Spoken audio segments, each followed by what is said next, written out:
Everyone, welcome back to Greentech solar Pakistan. Fawad, 10 kilowatt का inverter लगाना है एक, और सेकेंडली के 10 किलोवाट आवर का ही बैटरी बैंक होना चाहिए। क्या प्रपोज करेंगे, किस कंपनी के साथ जाना चाहिए, बैटरी किस कंपनी की होनी चाहिए और इसके साथ पैनल्स कितने लगाने चाहिए, और फिर उसका आउटपुट भी बता देंगे किस तरह का आउटपुट मिलेगा मुझे।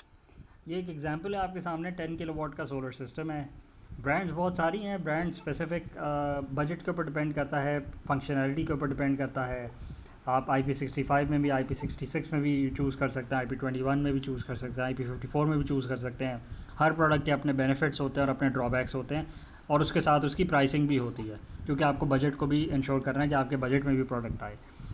ये जो एग्जांपल है, इसमें एनवेलेक्स नाइट्रॉक्स 10 किलोवाट का इन्वर्टर है और 5 किलोवाट आर के दो बैटरी बैंक्स हैं IP65, जो न्यू मॉडल है बैटरी बैंक का, और इसमें रफली 10 किलोवाट के ही सोलर पैनल्स इंस्टॉल्ड हैं। और ये हाइब्रिड सिस्टम है, सिंगल फेज सिस्टम है, कराची में इंस्टॉल्ड है। इसमें कोई नेट मीटरिंग इनेबल्ड नहीं है, तो ये एक्सपोर्ट कुछ नहीं करता ग्रिड को, ये बस सेल्फ कंज्यूम करता है, ग्रिड आपके घर को पावर देता है, उसके बाद बैटरीज को चार्ज करता है।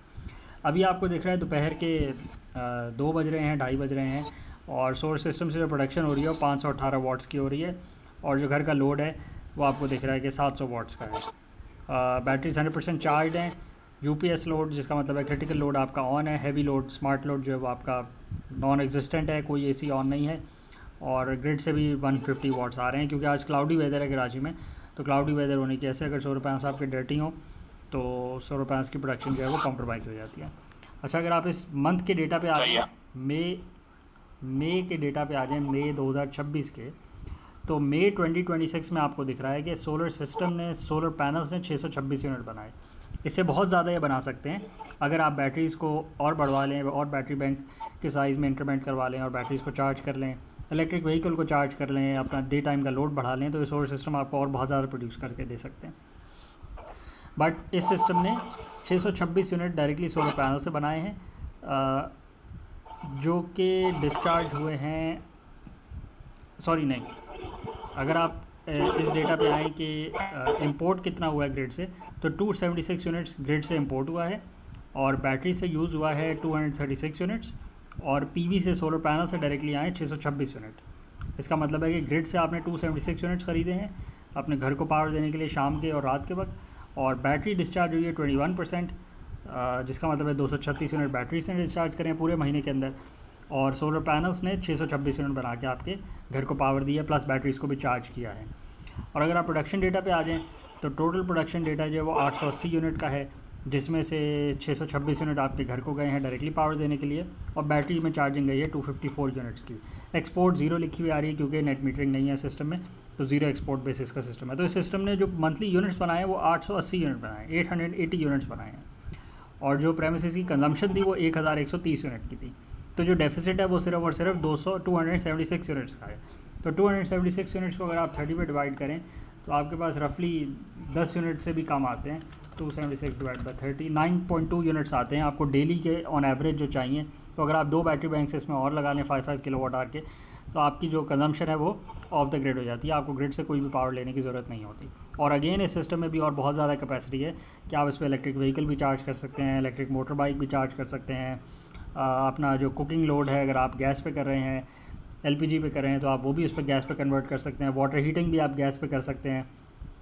तो और आप सारा लोड भी अभी शिफ्ट कर सकते हैं, प्लस बैटरी बैंक भी बढ़ा सकते हैं। तो सिस्टम में ये कैपेसिटी है। अगर आप और किसी डेटा पे आना चाहें, वैसे इस डेटा से आपको रफली अंदाज़ा हो जाता है कि आपका जो बिल है वो रफली सिर्फ 276 यूनिट्स का है। अगर आप इसकी वो भी निकालें, 276 डिवाइड बाई 1130 टाइम्स बाई 100, तो सिर्फ और सिर्फ 7% का आपका बिल रहता है। 7%, 7% का, 7 लेस दैन 10% की बात हो रही है। तो सिर्फ लेस दैन 10% का बिल आपको ज़ीरो करने की वैसे कोई ख़ास ज़रूरत भी नहीं है। अगर आप आज के बिल से भी लगाएं 276 इंटू 60, तो 15-16 हज़ार रुपये का ये बिल बचता है। और अगर आप वैसे टोटल बिल निकालें तो ये 75,000 रुपीज़ का बिल वैसे बनता है, जो कि नहीं आया, और अब 10-15 हज़ार रुपये का बिल आ रहा है। अगर आप चाहें तो आप इसको भी ज़ीरो कर सकते हैं, इसमें भी कोई मुश्किल बात नहीं है। सब चीज़ें इंस्टॉल है, सोलर इन्वर्टर भी मौजूद है, बैटरी भी मौजूद है। जी, एक चीज और भी इसमें देखने वाली है कि रोज जो डिस्चार्ज कर रहे हैं ना बैटरीज को, वो भी अगर आप ग्राफ देखें सिर्फ इसी महीने का, तो 1 जून को 6 यूनिट्स डिस्चार्ज करें, उसके बाद फिर 6 करें, फिर 8.6 यूनिट डिस्चार्ज करें, और अगर आप देखें आगे जाके तो 8.5, 9, 9.5 और 10.1 यूनिट्स भी डिस्चार्ज करें। अच्छा, एक चीज और लिखी भी आ रही है, कि जी, जो असेस बैटरी कैपेसिटी है वो इससे ज़्यादा है। जो जो हाँ, ये इंपॉर्टेंट पॉइंट था कि असेस बैटरी जो है वो 11.6 इसने सॉफ्टवेयर ने असेस किया है कि आपने क्या बैटरी 11.6 किलोवाट आवर की लगाई हुई है, क्योंकि आप जो डिस्चार्ज है, अगर आपने दो बैटरी लगाई है 5.2 की, तो आप 10.1 10.2 तो डिस्चार्ज कर चुके हैं, वो तो डेटा में भी दिख रहा है। तो ये कौन सी बैटरीज हैं जो 100% से भी ऊपर डीओटी दे देती है फवाद? अच्छा, ये देखें वेरी करता है, क्योंकि टेम्परेचर की वजह से भी वेरी करता है और बैटरी की क्वालिटी के ऊपर भी वेरी करता है। आपको पता है, हल्की क्वालिटी की बैटरी हो तो उसमें क्लेम कुछ होता है और मिलता कुछ है। सेल की कैपेसिटी, एम्पेयर कैपेसिटी होगी 104 एम्पेयर्स, एक्चुअली आपको नहीं मिलेगा, या सेल वैसे ही डिग्रेडेड आएगा। जो लाइफ टाइम होता है सेल का वो 80% डी इसीलिए कहते हैं ना कि 6-7 लाइफ साइकिल्स बाद 80% डी पे रीच कर जाएगा, तो उस बैटरी को आप निकाल देंगे, आप रिसाइकिल करेंगे, किसी और पर्पज़ पे इंस्टॉल करेंगे। तो ये अब बैटरी का BMS और बैटरी के लाइफ साइकिल्स, जो सेल्स की क्वालिटी है, उसकी वजह से आपको जो बैटरी की कैपेसिटी है वो क्लेम्स के बिल्कुल एक्यूरेटली पास मिल रही है। क्योंकि 51.2 वोल्ट्स की बैटरी हैं, 104 एम्प्स के इसमें सेल्स हैं, टाइम्स बाय 2 करें, 10.4 10.5 10.6 किलोवाट आवर्स की बैटरी हैं, और आपको जो असेसमेंट मिल रहा है सिस्टम सॉफ्टवेयर की तरफ से वो 11.66 किलोवाट का मिल रहा है, उससे भी ओवर शूट कर रहा है। तो अगेन आपको बैटरी की परफॉर्मेंस इस बात से पता लगती है कि एक्चुअली जब आप डिप्लॉय कर रहे हैं इन रियल टाइम कंडीशंस, क्योंकि जो कराची का टेम्परेचर है वो भी आपको पता है 25 डिग्रीज़ का नहीं है। जो सेल्स का डेटा शीट होती है, जो इन लिथियम आयन सेल्स की डेटा शीट है, सोलर पैनल्स के सेल्स की डेटा शीट है, वो सारी 25 डिग्री सेल्सियस और उसी स्पेसिफिक इरेडियंस और उन्हीं टेम्परेचर कंडीशंस के ऊपर होती है जो लैब कंडीशंस होती हैं। जब रियल लाइफ में उसको इंस्टॉल करें तो डिग्रेडेशन होती है और परफॉर्मेंस कम होती है। बट एक्चुअली इन प्रोडक्ट्स की, या फिर अच्छी क्वालिटी की प्रोडक्ट्स कोई भी हों, उनकी परफॉर्मेंस डिप्लॉयमेंट के बाद पता लगती है। प्लस सिस्टम का डिज़ाइन, सिस्टम की जो वर्कमैनशिप है, जो सिस्टम के बाकी कंपोनेंट्स हैं, वो सारे कितनी अच्छी तरह इंटीग्रेट हो रहे हैं, उससे भी फिर आपको पता लगता है कि परफॉर्मेंस सिस्टम की कैसी अच्छी है। अगर नहीं अच्छी हो तो फिर आपको of course over the life of the product दिख जाता है कि वो ना ही बैटरी एनर्जी स्टोरेज जो है वो पूरा आपको डिस्चार्ज दे रही है, इन्वर्टर के लॉसेस बढ़ जाते हैं, सोलर पैनल्स के DC लॉसेस बढ़ जाते हैं, लाइन लॉसेस जो आपने वायरिंग करी है उसमें लाइन लॉसेस बढ़ जाते हैं, round trip efficiency total system की कम हो जाती है, जनरेशन कम हो जाती है। तो बहुत सारे लॉसेस हैं जो ओवर द टाइम एक्यूमुलेट करते रहते हैं और फिर आपको बाद में रियलाइज़ होता है। फिर ऑफ कोर्स आप इन्वेस्टमेंट कर चुके होते हैं, फिर आप कुछ ज़्यादा कर नहीं पाते। तो ये आपको सिस्टम दिख रहा है। और वो अब दूसरी बात जो आप कर रहे थे कि हर रोज़ बैटरी 100% डिस्चार्ज भी नहीं हो रही। कंज्यूमर की प्रेफरेंस है कि मैं कुछ बैटरी बचा लूँ, क्योंकि ऑफ कोर्स लोड शेडिंग जो ग्रिड है वो बताए बगैर भी कर देती है, अनस्केड्यूल्ड लोड शेडिंग भी हो जाती है, पावर फेलियर्स भी बहुत सारे होते रहते हैं, फॉल्ट्स भी आते रहते हैं, ब्रेकडाउन्स भी होते रहते हैं। तो ऐसे सिनेरियो के अंदर एनर्जी सिक्योरिटी इंश्योर करना कंज्यूमर के लिए ज़्यादा प्रेफरेंशियल है, क्योंकि जो बिल है वो रफली उसका 80% 90% 93% टू बी एग्जैक्ट वो वैसे ही ऑफसेट कर चुके हैं।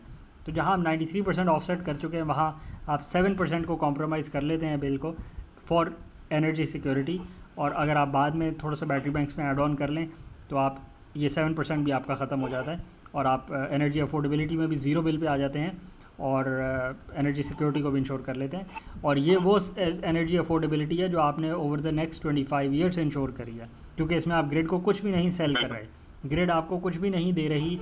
जो पे बैक पीरियड है, जो नेट मीटरिंग का टैरिफ है, वो आपको फ़र्क ही नहीं पड़ता। जब तक आपकी कंजम्पशन नीचे मौजूद है, आपकी जो पे बैक पीरियड है वो आप डिफ़ाइन कर रहे हैं और उसके टैरिफ ग्रिड तो बढ़ाएगी। हाँ, इसमें एक और बात भी है ना कि इसमें ग्रिड की भी विन विन सिचुएशन होती है। आप अगर दोनों तरफ देखें और अगर ग्रिड भी कुछ करना चाहे आपके लिए, तो अगर आपने अपना जो लोड था सारा वो 24/7 का ऑफ द ग्रिड चले गए हैं और रिलायबली आप पिछले 2-3 सालों से अपनी जितनी भी यूजेज है उसको एनर्जी स्टोर करके उसको यूटिलाइज कर रहे हैं, तो इट मीन्स कि आप ग्रिड पे डिपेंडेंट भी नहीं है और ग्रिड को भी परेशानी नहीं होगी कि यार इस बंदे को कभी भी जो है वो कोई लोड डाल देगा और उसमें मेरे लिए मैं हर वक्त इसके लिए बना के रखूं। तभी ग्रिड के लिए जो हाइब्रिड सिस्टम है वो बहुत ज़्यादा फायदेमंद है कि जो भी लोग बैटरीज पे आज जा रहे हैं वो at least for the next 5 to 10 years उनकी बैटरीज भी काम करेंगे अगर सिस्टम सही से इंस्टॉल हो रहा होगा और सही से काम कर रहा होगा और उसने ऑब्वियसली सारी चीज़ें उसने ट्रेन करी भी होंगी, तो ग्रिड पे रिलायंस उतनी नहीं होगी। क्योंकि ग्रिड के लिए सबसे ज़्यादा खतरनाक चीज़ होती यही है कि आज आप बोलेंगे मैं 100 यूनिट्स मुझे हर घंटे के चाहिए, और कल को आप बोलेंगे मैं बैटरी लगवा लूंगा, 6 महीने तक आपने बैटरी लगवाई और उसके बाद आप दोबारा 100-200 यूनिट आपने ग्रिड पर डालना शुरू कर दिए, तो ग्रिड ऐसे 100 यूनिट वाली कितनी ही फैक्ट्रियों को केटरिंग करके उसकी प्रोडक्शन करके हर वक्त जाया करती रहेगी कि यार कभी भी ये मुझसे मांग सकता है और इसके लिए मैं बनाता रहा हूँ, तभी उसके जो एक्स्ट्रा एक्सपेंसेस होते हैं वो बाकी सब पे डिवाइड करके हमसे पैसे ले लेते हैं। बिल्कुल ऐसे ही है। तो एज अ कंज्यूमर आपके लिए भी बेस्ट है कि आप वही सिस्टम लगवाएं कि जो आपके लोड फैक्टर को कम कर दे कंटिन्यूसली, और ग्रिड को भी यही फ़ायदा है कि जो लोड फैक्टर है आपका वो कंटिन्यूसली लोअर डाउन हो जाए, या फिर आप बिल्कुल ग्रिड से ऑफसेट कर लें, इंटरमिटेंट भी आपकी लोड ग्रिड पे डिपेंडेंस ना हो। तो एनर्जी मॉडलिंग में आसानी हो जाती है कंज्यूमर को भी और ग्रिड को भी। और अगर आप अपने सिस्टम के अंदर थोड़ा सा मार्जिन रखते हैं for Sunny days, rainy days या फिर डस्ट एक्यूमुलेशन, तो उससे आपको भी बेनिफिट मिलता है कि आपकी रिलायंस ऑन द ग्रिड कभी भी नहीं डेवलप होती और आप 100% of the grid 365 days of the year for the next decade और मोर देन अ डेकेड चले जाते हैं। अगर आपको भी इस तरह के सिस्टम चाहिए हो तो आप कांटेक्ट कर सकते हैं। ग्रीनटेक सोलर की services all over Pakistan available हैं। ऑन ग्रिड, ऑफ ग्रिड या हाइब्रिड सिस्टम्स हो, रेजिडेंशियल सिस्टम्स हो, कमर्शियल सिस्टम्स हो या इंडस्ट्रियल सिस्टम्स हो, एनीवेयर फ्रॉम 2 किलोवाट से 20 मेगावाट सिस्टम्स, ग्रीनटेक सोलर की services all over Pakistan available हैं। कॉन्टैक्ट नंबर्स गिवन हैं, कॉन्टैक्ट करें। आप लोगों को कोटेशंस भी मिलेंगी और सर्विसेज भी मिलेंगी। Thank you.